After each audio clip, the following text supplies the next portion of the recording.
BCB নির্বাচনে সরকারি হস্তক্ষেপের কথা ভিত্তিহীন, গঠনতন্ত্র মেনে সব করা হচ্ছে বলছেন ক্রীড়া উপদেষ্টা আসিফ মাহমুদ। তার দাবি, নির্বাচনে মন্ত্রণালয় থেকে নয় বরং রাজনৈতিক দল থেকে প্রভাব খাটানোর চেষ্টা চলছে। পাশাপাশি নির্বাচনকে ঘিরে তামিম ইকবালকে সামনে রেখে সুবিধা আদায় করতে চায় একটি পক্ষ। যমুনা টিভিকে দেয়া একান্ত সাক্ষাৎকারে আসিফ মাহমুদ আরও জানান, শতভাগ সুষ্ঠু নির্বাচনের জন্য প্রয়োজনীয় ব্যবস্থা নেওয়া হবে। ক্লাব এবং সংগঠকদের নিয়ে যে প্রেস কনফারেন্সটা হলো, সেখানে তামিম ইকবাল একটা অভিযোগ তুলেছেন যে বিসিবির নির্বাচনকে সামনে রেখে সেখানে সরকার হস্তক্ষেপ করছে নানাভাবে।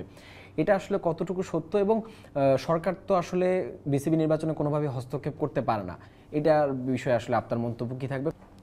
সরকারের রুটিন কার্যক্রমকে যদি আপনি হস্তক্ষেপ বলেন, তাহলে এখানে ডিমার্কেশনটা বুঝতে হবে যে সরকারের কতটুকু এখতিয়ার আছে। আপনি যদি এখতিয়ারের বাইরে কোথাও কিছু করেন, সেটাকে আপনি বলতে পারেন যে অবৈধ হস্তক্ষেপ করা হয়েছে, এবং সেটা আপনি প্রয়োজনে সেটা আইনি ব্যবস্থা নিতে পারেন। প্রয়োজনে আপনি আইসিসিকে বলতে পারেন যে ঠিক আছে, এখানে আইসিসির গাইডলাইন ভঙ্গ করা হচ্ছে। কিন্তু সরকারের যে রুটিন কার্যক্রম, সেটাকে যদি আপনি বাধাগ্রস্ত করার চেষ্টা করেন, তাহলে সেটাকে যদি আপনি বলেন যে এটা হস্তক্ষেপ হচ্ছে বা এটাকে নানাভাবে বাধাগ্রস্ত করার চেষ্টা করেন, তাহলে তো এটা ইজ নট ফেয়ার। যেমন সরকার কি করছে, সরকার যে বিসিবির কনস্টিটিউশন অনুযায়ী আগের বছরগুলোতে আপনারা জানেন কোনো নির্বাচন ওই নামকা অবস্থা দেখানোর জন্য নির্বাচন হতো, এবং যার যেভাবে ওই জেলা আওয়ামী লীগের সভাপতি বিসিবির কাউন্সিলর হতো, এবং জেলার যে জ্যেষ্ঠ নেতা আওয়ামী লীগের আছে, কেন্দ্রীয় কমিটির সদস্য বা সম্পাদক, তিনি বিসিবির কাউন্সিলর হতো। এটা ছিল প্র্যাকটিস। কিন্তু আমরা বিসিবির কনস্টিটিউশনে কি দেখলাম? আমরা দেখলাম যে এখানে লেখা আছে যে জেলা ক্রিকেট সংস্থা হইতে ক্রিকেট সংগঠক বা ক্রিকেটারকে অগ্রাধিকার দিয়ে পাঠানোর কথা বলা আছে কাউন্সিলর। তো এখানে স্পষ্ট বলা আছে যে জেলা ক্রিকেট সংস্থার সদস্য দিতে হবে। তো এটাই হচ্ছে কনস্টিটিউশন। বাট আগে তো কোনো প্রার্থী থাকতো না, সো কেউ চ্যালেঞ্জও করতো না, যাকে তাকে। তো আগের প্র্যাকটিসটাই ওই যেটা আমরা বলি পুরাতন বন্দোবস্ত, এবারও করার এক ধরনের চেষ্টা হয়েছে। অনেক জায়গায় ডিসিদেরকে রাজনৈতিক দলের নেতৃবৃন্দ কল দিয়েছেন, এটাকে আমি বলবো অবৈধ হস্তক্ষেপ। এবং কল দিয়ে বলেছেন যে জেলা বিএনপি সভাপতিকে পাঠাও, জেলার অমুক নেতা আছে তাকে পাঠাও। ডিসিরা একটু বিব্রত হচ্ছেন, তারাও রাজনৈতিক চাপ অনুভব করছেন, আমাদের সাথে কথা বলছেন যে স্যার এরকম চাপ প্রয়োগ করতেছে, কিন্তু কনস্টিটিউশন অনুযায়ী তো আমরা বাইরে থেকে পাঠাতে পারি না। আপনারা তো ওইখানে যে চিঠি, সেই চিঠিতে উল্লেখ আছে যে 9 খ ধারা অনুযায়ী আপনার ক্রীড়া সংস্থা হইতে পাঠাতে হবে। তো ক্রীড়া সংস্থা থেকে তারা পাঠাচ্ছেন নিয়ম অনুযায়ী। কিছু জায়গায় নিয়মের ব্যত্যয় ঘটেছে, পরবর্তীতে আবার যখন কমিউনিকেট করা হয় তাদের সাথে যে কনস্টিটিউশন অনুযায়ী আপনাকে পাঠাতে হবে, তারা আবার ওটা কারেক্ট করে দিচ্ছেন। তো এখানে রাজনৈতিক দল থেকে কল করে তার দলের জেলা সভাপতিকে কাউন্সিলর করতে বলাটা আমার মনে হয় যে স্পোর্টসের পলিটিসাইজেশন, যেটা এর আগে আমরা শুনেছি যে বিএনপির মহাসচিব বলেছেন যে স্পোর্টসে আমরা পলিটিক্স ঢোকাতে চাই না। তাদের যে গুডউইলটা ছিল, এটাকে আমরা অনেক প্রেস করি। কিন্তু এখন যে আবার বড় বড় নেতারা ফোন দিয়ে বলছেন যে আমাকে কাউন্সিলর পাঠাতে হবে, এটা তো আবার হচ্ছে পলিটিসাইজেশনই হচ্ছে। বিসিবিতে একটা রাজনৈতিক দলের সভাপতির কাজ কি?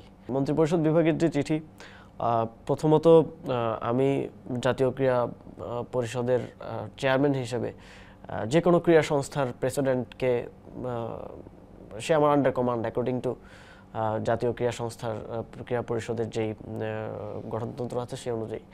তো আপনি জানেন ডিসি এবং ডিভিশনাল কমিশনাররা এখন ক্রীড়া সংস্থাগুলোর অ্যাডহক কমিটির সভাপতি, এবং সদস্য সচিব হচ্ছে আমাদের জেলা ক্রীড়া অফিসার।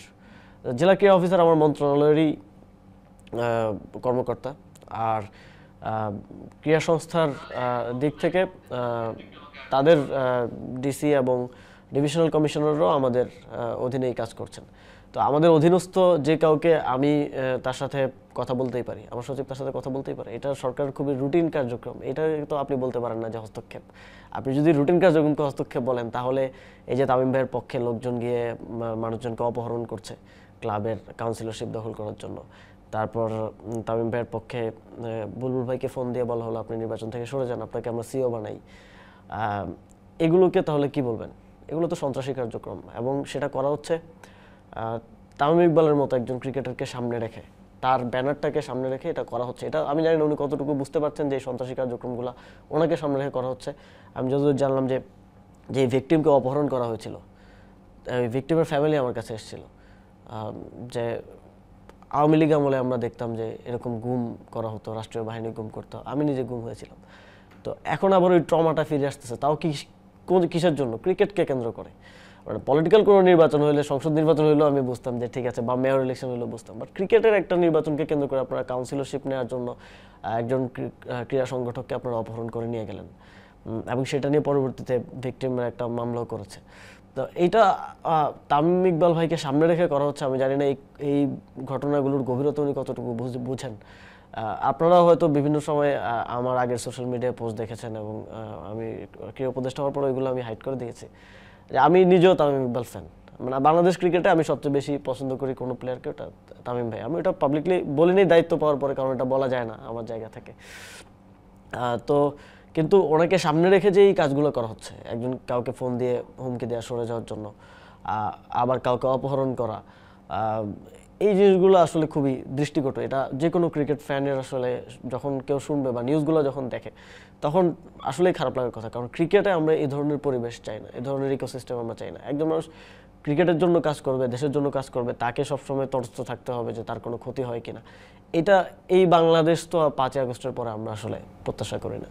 আপনি বলছিলেন যে সচিব ফোন দিতেই পারে, বা সেই জায়গা থেকে সেটা তার ব্যক্তিয়ারে আছে বা কাজের ক্ষেত্রে। এমনও শোনা যাচ্ছে যে আজকের বিয়াতেও প্রশ্ন হচ্ছিল যে বিভিন্ন জায়গায় অ্যাডহক কমিটি যেগুলো আছে সেগুলোতে হুট করে পরিবর্তন আসছে। দু এক জায়গায় আমরাও দেখেছি একটা পরিবর্তন আসছে, সেখানে বিভিন্ন জায়গায় সচিব ফোন দিচ্ছেন কাকে নিতে হবে, বা সরকারি লোক দেওয়ার একটা প্রশ্ন আসছে আসলে বিভিন্ন জায়গায় আলোচনা।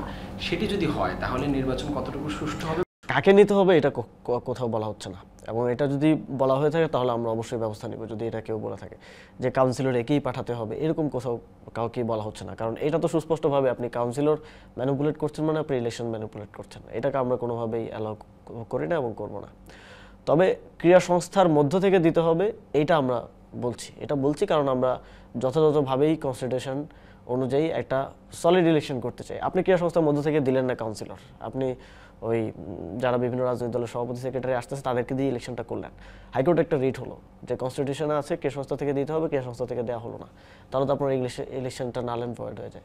আপনি ক্রীড়া উপদেষ্টা হিসেবে আর খুব বেশি সময় নেই বিসিবি নির্বাচনের। আমি যদি আপনাকে সরাসরি বলি যে বিসিবি নির্বাচন কতটুকু সুষ্ঠু হবে এবং আপনি কিভাবে প্রত্যাশা করছেন, কেমন প্রত্যাশা করছেন? আমি চাই শতভাগ সুষ্ঠুভাবে বিসিবি নির্বাচন হোক, শতভাগ নিয়মের মধ্যে থেকে বিসিবি নির্বাচন হোক, এবং বিসিবি নির্বাচনকে কেন্দ্র করে কোনো ধরনের অপ্রীতিকর পরিস্থিতি আমি চাই না। আমরা চাইলে এটা আইসিসির সাথে যোগাযোগ করে নির্বাচন পেছাতেও পারতাম। আমরা কিন্তু ডিউ টাইমে ইলেকশন করার দিকে এগিয়ে যাচ্ছে, এটা আপনারা দেখেছেন। অনেকেই বলেছিল যে নির্বাচন পেছানো যায়, বাট আমরা ওই দিকে যাইনি। আমার মনে হয়েছে যে এখন বিসিবি যে অবস্থায় আছে সেটা একটা অর্ধেক টিম নিয়ে বিসিবি কাজ করছে। 10 জন ডিরেক্টর আছে উপস্থিত, বাকিরা উপস্থিত নাই। তো একটা ফুল টিম না হলে, একটা ভালো টিম স্পিরিট না হলে এখানে একজনের 2-3টা করে ডিপার্টমেন্ট দেখতে হচ্ছে। তো এইভাবে আসলে চলতে পারে না। নির্বাচন হওয়ার পরে যেই আসুক, তামিম ভাই আসুক, বুলবুল ভাই আসুক, অন্তত আমাদের ক্রীড়াকে বিরাজনীতিকরণের যে স্লোগান নিয়ে আমরা কাজ করছি, এটা এতটুকু তো সফলতায় এসছে যে বিএনপিও একজন ক্রিকেটারকেই মনোনীত করছেন সভাপতি নির্বাচন করার জন্য। তারা তো পলিটিক্যাল কাউকেও পারতেন, এটা আগে হয়েছে। আপনারা দেখেছেন যে বিএনপি যখন ক্ষমতায় ছিল বা আওয়ামী লীগ যখন ক্ষমতায় ছিল, রাজনৈতিক নেতারাই আসলে, বিসিবির প্রেসিডেন্ট পোস্টটা ছিল একটা পলিটিক্যাল পোস্ট।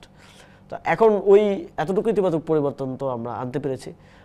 তবে আমার ফেভারিট ক্রিকেটার হিসেবে তামিম ইকবাল যদি বাংলাদেশের ফ্যানদের প্রতিনিধি হয়ে নির্বাচন করতেন তাহলে হয়তো আমি বেশি খুশি হতাম, নট যে একটা রাজনৈতিক দলের